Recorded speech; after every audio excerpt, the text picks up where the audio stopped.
Vous vous demandez peut-être comment être plus productif, vous culpabilisez quand vous ne travaillez pas et cerise sur le gâteau, voir les autres travailler plus que vous décourage encore plus. On est aussi passé par là et dans cette vidéo, on va vous expliquer comment on a fait pour passer de procrastinateur fainéantise avec de la culpabilité à beaucoup plus productif. C'est parti!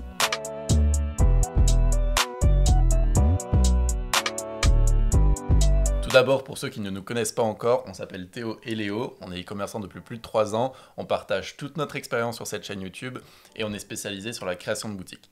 Tout cela nous a mené à créer un thème Shopify, le Storytheme Alpha, qui permet de créer sa boutique en la personnalisant à 100%, tout cela en évitant les frais d'application. Donc si vous-même en ce moment vous êtes bloqué sur la personnalisation de votre boutique à cause notamment de votre thème, n'hésitez pas à cliquer sur le premier lien en description pour en savoir plus. Sur ce, revenons à la vidéo. Pour structurer cette vidéo et parler des 11 conseils, on va résumer ça en 3 points. Le premier point, ça va être comment se mettre au travail. Le deuxième point, c'est comment rester focus une fois qu'on s'est mis au travail. Et le troisième point, c'est comment éviter de culpabiliser si maintenant on arrête de travailler à un certain moment. On est tout de suite parti pour le premier point. Parfois, le plus dur pour beaucoup de personnes, c'est de se poser à son bureau, à son ordinateur et de commencer à travailler. Alors ça paraît un petit peu con, mais c'est clair que c'est pas toujours le plus facile. Et pour ça, on a quelques conseils. Alors le premier conseil, ça va être tout simplement de programmer sa journée la veille. Alors pour nous, c'est vraiment l'astuce, le conseil qui carry le plus, qui permet le plus d'être productif. C'est-à-dire que voilà, la veille, bon, généralement pour ma part, c'est de le faire avant de m'endormir. Je vais programmer ce que je vais faire le lendemain.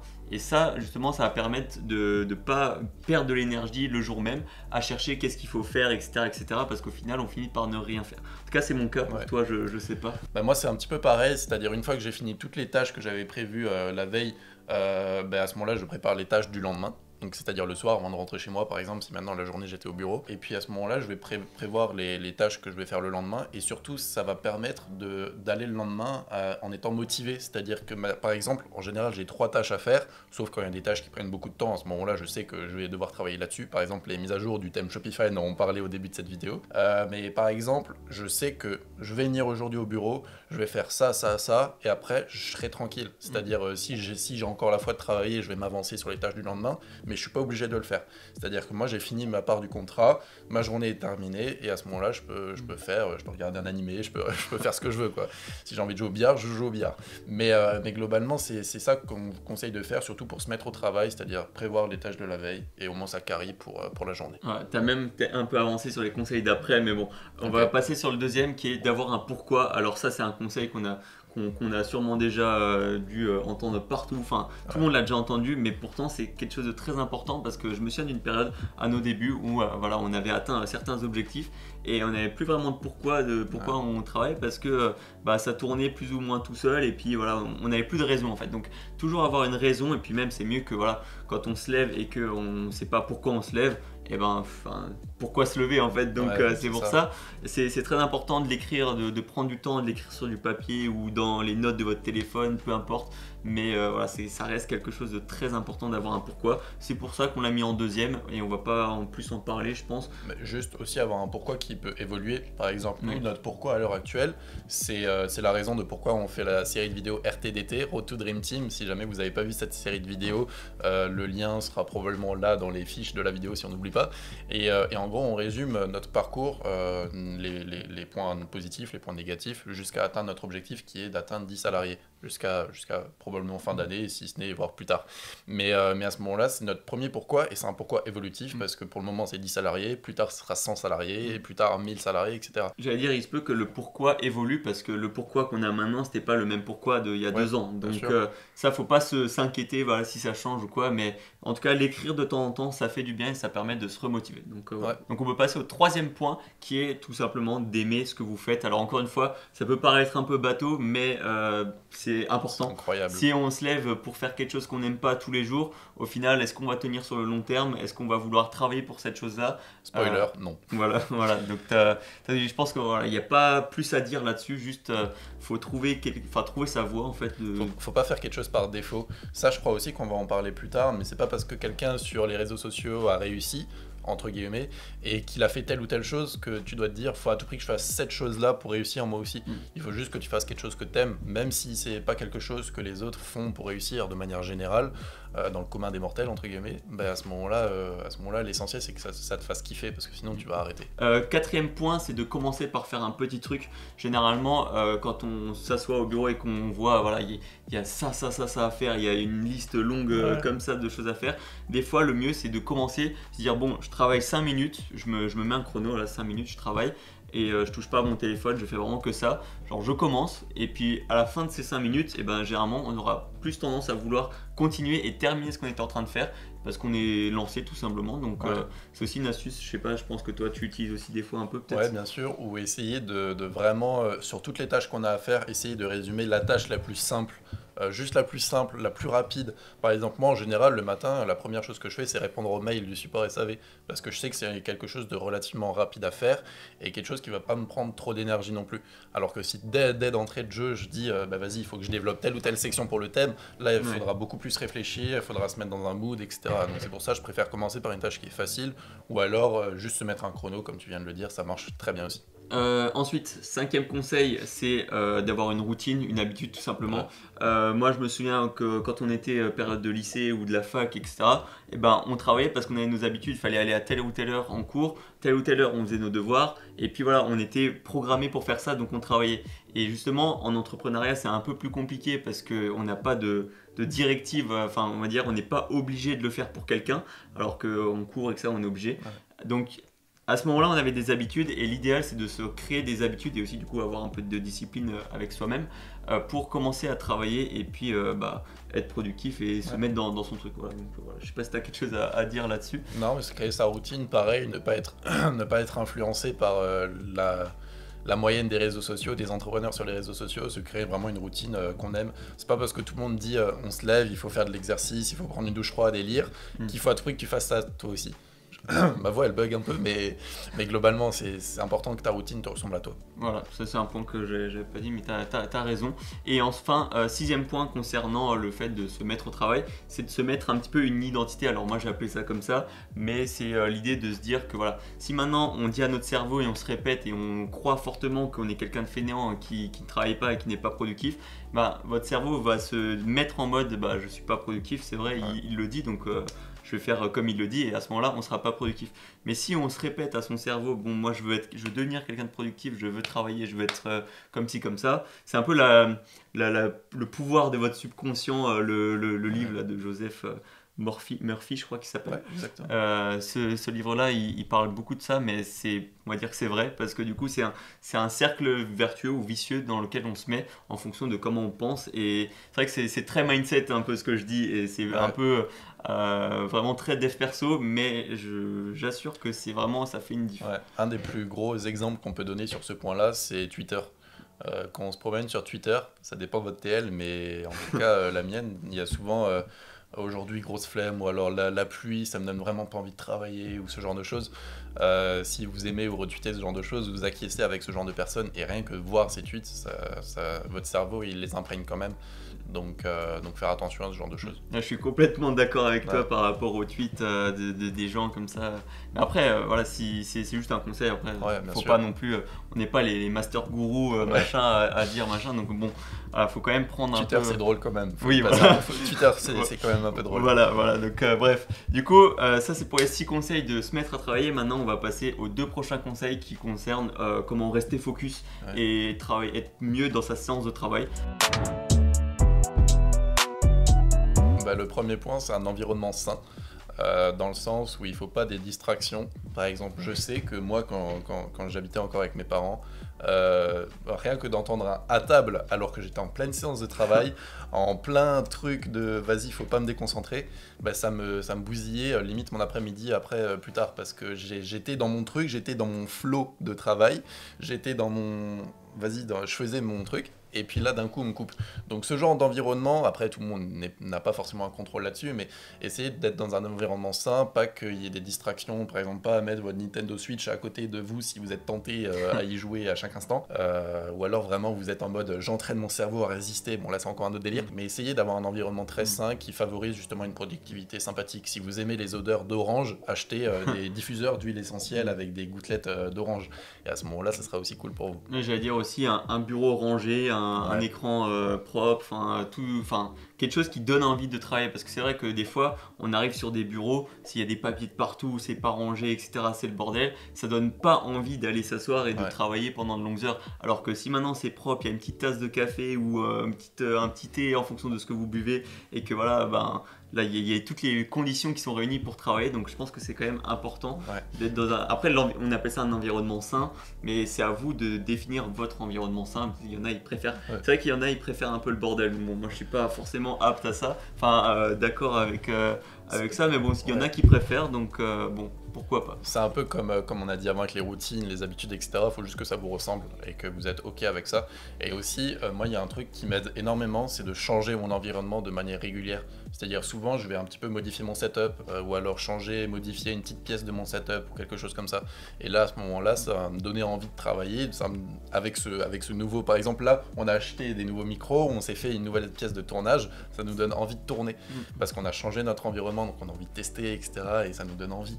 Et du coup, c'est aussi ce genre d'environnement que vous pouvez faire, ce genre de modification d'environnement que vous pouvez mettre en place pour être plus productif. Point suivant, c'est le sommeil. Alors, trop sous-estimé, le sommeil, il reste quand même très important. Souvent, on le voit dans le milieu du sport ou dans le milieu de l'entrepreneuriat, en mode tous les trucs motivation, faut pas, work hard, faut pas dormir, il y a ceux qui dorment et ceux qui travaillent, blablabla. Enfin, ça, en vrai, on s'en fout, faut juste respecter ses horaires de sommeil, d'horloge interne, machin, et, ça dépend de chacun, parce qu'après, c'est votre concentration qui sera, on va dire, impactée, votre concentration, votre humeur, votre énergie, et tout ça, ça peut se payer sur le travail, et au final, peut-être perdre 2 heures à dormir en plus, ça va peut-être vous faire gagner 4 de travail beaucoup plus productif. Donc c'est vraiment quelque chose d'important et ne pas le négliger. Vraiment, faut vraiment se pencher sur le sommeil, et nous, c'est ce qu'on a fait aussi depuis qu'on fait du coup notre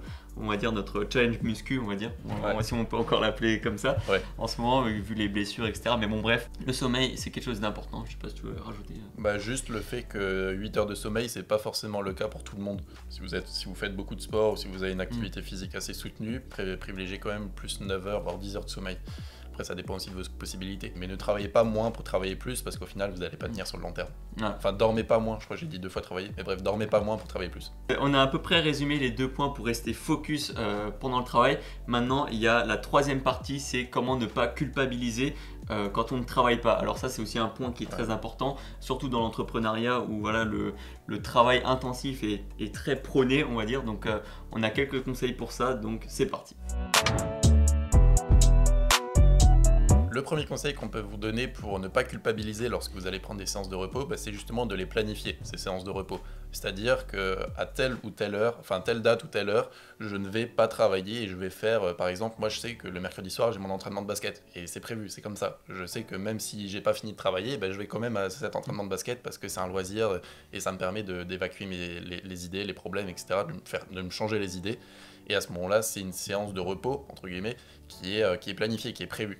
Et je vous conseille de faire ça, donc pas seulement une fois par semaine, mais peut-être une fois par jour. Vous prévoyez, je sais qu'après avoir mangé à midi, je fais une pause jusqu'à 14h, et là, à ce moment-là, j'évacue les problèmes, je me change les idées, je fais telle ou telle chose, et au moins c'est planifié. Et j'allais dire aussi, quand on planifie ces séances de repos, justement, on les planifie pour se dire, c'est ok de pas travailler à ce moment-là, c'est pas grave, parce que souvent voilà, quand on travaille, quand on travaille pas plutôt, on va vite tendance à se dire c'est grave et il faut absolument travailler, et là je suis en train de prendre du retard sur ceux qui travaillent, qui sont en train de travailler vers les mêmes objectifs que moi, etc. Donc faut quand même prendre du recul, relativiser un petit peu et se dire voilà, là je programme ma séance de repos, c'est pour revenir encore plus fort.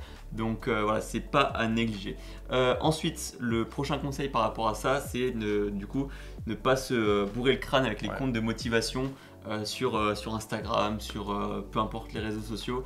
Mais souvent ça peut beaucoup impacter. Je sais que nous, à une période, on en suivait énormément et bon, on s'est désabonné de beaucoup de ces pages-là parce que justement, c'est de la motivation un peu toxique. Enfin, ça finit par être toxique si on prend trop tout au pied de la lettre et que voilà, on finit par on va dire, faire exploser son crâne. Je sais pas si toi, ton expérience par rapport à ça, je crois aussi, elle est pas mal, je pense. Bah ouais, c'est pas sain en fait. C'est pas sain, ça vous motive sur le coup et après vous voyez que des gros résultats tous les jours. I buy a car for my mom yesterday. Ouais, mais non, enfin moi j'ai pas acheté une voiture à ma mère hier, donc non. Et puis quand les résultats viennent pas en même temps, ça décourage en fait. Ça décourage. Et du coup, bah, c'est malsain. C'est pour ça que je dis c'est malsain. Mais après, si on les prend comme petite source de motivation, moi j'aime bien y aller de temps en temps. Ouais, Quand parfois. quand je suis un peu fatigué, quand j'ai pas trop envie de travailler. Limite, ça aurait été un conseil qu'on aurait aussi pu mettre sur comment se mettre au travail au début de la vidéo. C'est aller peut-être une fois par semaine sur ce genre de compte, se faire une petite piqûre de motivation. C'est assez sympathique, mais prendre tout au pied de la lettre, mettre les notifications de publication sur ses comptes, non, frère, abuse pas. Ouais, voilà, donc faut faire un peu attention. Après, voilà, c'est vraiment à vous de juger et de se dire quand ça commence à devenir trop, parce que bon, c'est vraiment, on peut pas dire voilà, tu suis ton et tant de compte, c'est trop, voilà, enfin, c'est en fonction de chacun. Et ça, voilà, on peut pas vous aider vraiment spécialement plus là-dessus. Donc voilà, c'est la seule expérience qu'on peut vous apporter Ouais. là-dessus. Ensuite, c'est faire d'autres activités à côté.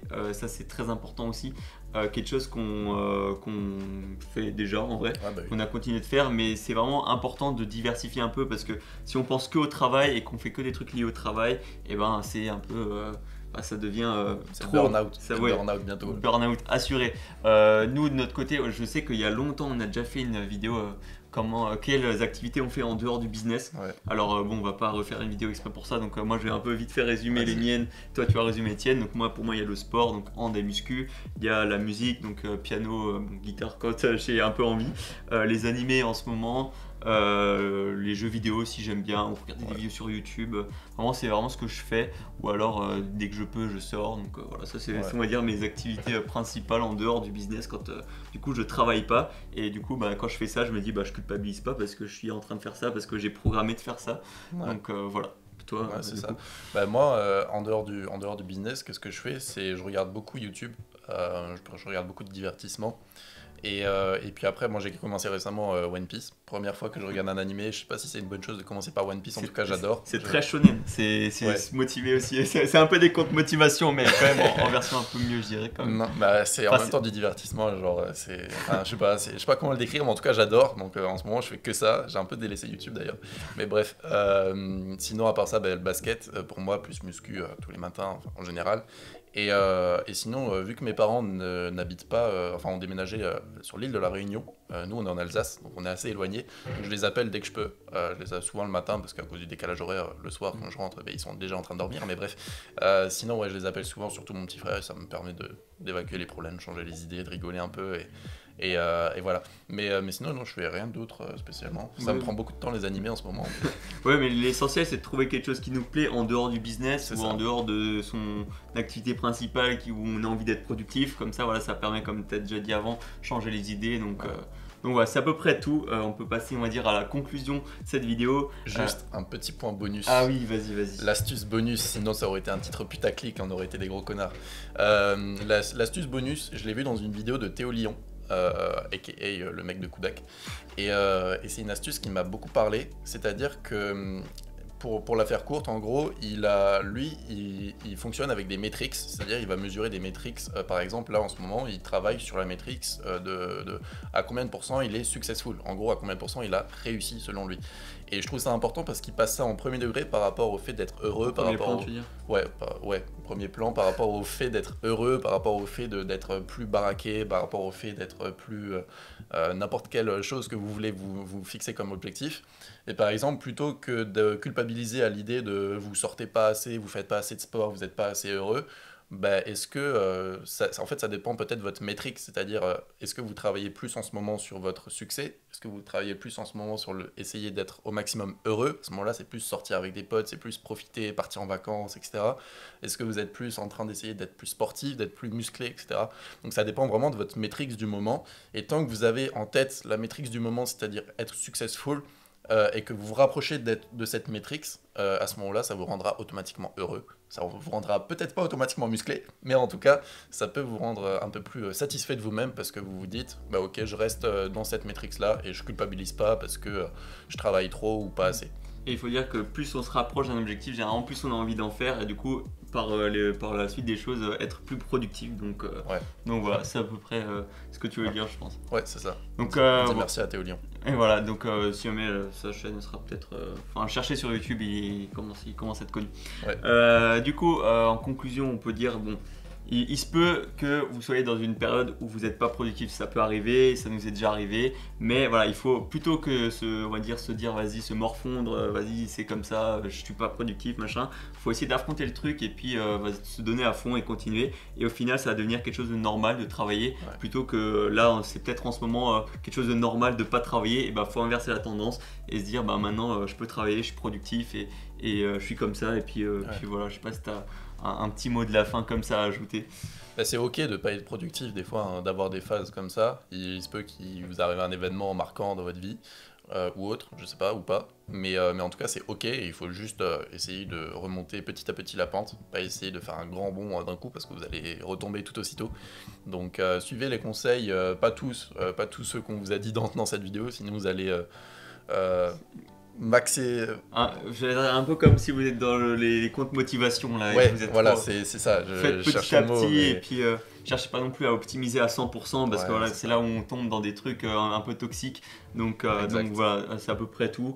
Dernier petit mot sur le thème parce que nous on a quand même un thème Shopify. Si vous le voulez, c'est dans la description. Et puis sur ce, portez-vous bien, travaillez bien, surtout soyez productifs et croyez en vos rêves. Ciao. Salut.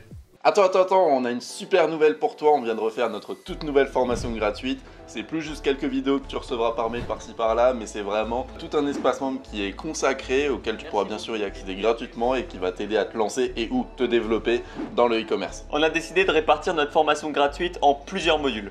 Module 1, on va créer une boutique Shopify avec une vraie image de marque en passant de l'ouverture du compte jusqu'à la finalisation de la boutique en passant par le copywriting et la réalisation des visuels. Dans le module 2, on va voir tout ce qui est aide et back-end, on va voir comment trouver un produit gagnant mais aussi faire tout le back-end au niveau des mails et des SMS pour augmenter ton chiffre d'affaires de plus de 30%. Dans le module 3, on va parler de tout le marketing, donc le lancement sur Facebook Ads, sur Snap Ads, etc.